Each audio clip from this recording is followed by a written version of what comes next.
A very good morning to my dear students of class 8. Today I will tell you about the rest of the causes of the American War of Independence from chapter 3.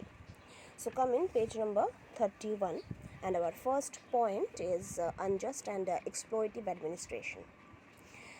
Now, each of the British colony had its own assembly, and that assembly was elected by the people of the colony itself. But the governor of that particular colony was appointed by the British government. Okay, the governor was not answerable to any of these assemblies. He governed the colony for the interest of the British, for the interest of the Great Britain only. Okay, their interest was not for the colonies. Okay, he worked for the interest of the Great Britain, that was the mother country only, and this caused great resentment among the American settlers because they worked very hard, and according to their work, they were not enjoying any fruits of their labor. Okay, they were because of this thing, there was a great resentment among the American settlers. Okay, now next point is heavy taxation and restrictions on business and commerce.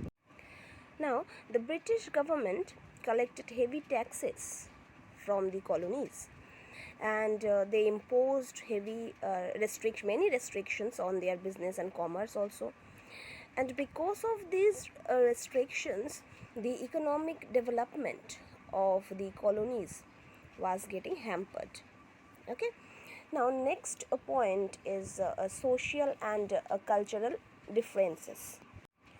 There were many differences between the American colonists and the British, socially and culturally. Okay, the American colonists, they were very simple, they were liberal.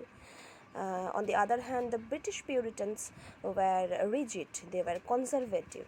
Okay, the American colonists, they had developed a distinct identity of their own.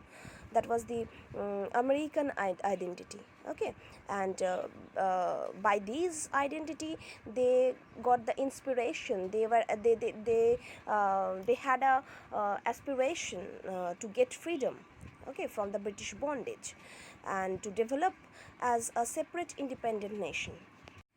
Now our next point is no representation in the British Parliament. As I told you before also, that the British government imposed heavy taxes on the American colonists. So now the colonists started to argue that the British Parliament had no right to tax the colonists. Why? Because they did not have any representatives in the parliament. Okay, they now started to give a clear message to the British government by a slogan that was no taxation without representation.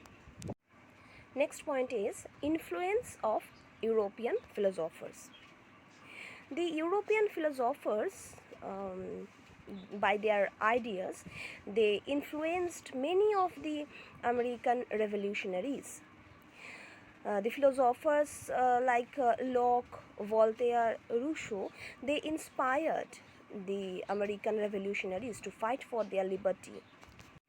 Next point is the demand for total freedom.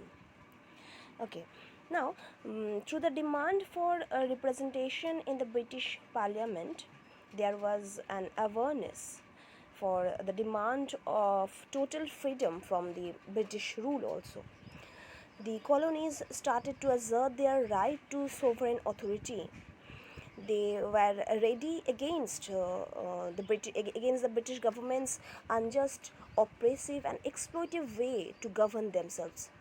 Okay, they were ready. They were fighting to overthrow the British government. Okay, to be free, to fulfill their demand for total freedom.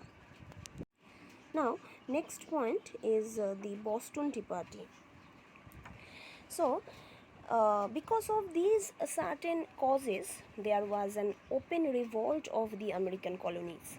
The revolt, that was known as the American War of Independence, was sparked off by an incident known as the Boston Tea Party. Now, what was the incident? What was the Boston Tea Party all about? In the year 1773, a group of American colonists disguised as Native Americans. Okay, they raided some of the British ships in Boston Harbor. Then they threw 340 crates of tea into the sea. This incident was a protest against the new taxes. Means by this incident, the American colonists, they showed their protest against the new taxes, including a tax on tea imposed on them. Okay, so this was all about the Boston Tea Party.